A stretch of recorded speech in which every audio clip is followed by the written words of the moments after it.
পৌষ সংক্রান্তি মানে এখানেই হচ্ছে মোটামুটি এত লেভেলের ঘুড়ি আমরা হয়তো খুব কম দেখি, কিন্তু একটা বিভৎস লেভেলে মানে চারিদিকে শুধু ঘুড়ি আর ঘুড়ি।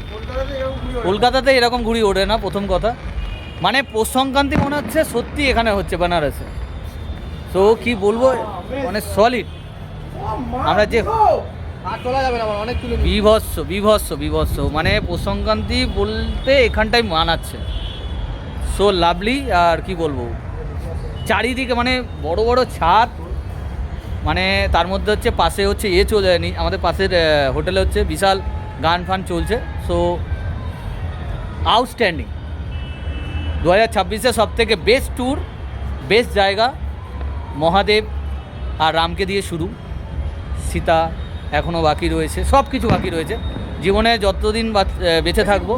সো প্রত্যেকটা ট্যুর, আর আমাদের এই যে ট্যুর অর্গানাইজার এই যে দেখে নাও, তো সব ট্যুরে আমরা হর হর মহাদেব সব আমরা একসাথে আছি। তো খুব ভালো লাগছে। আমার তো ছবি ভালো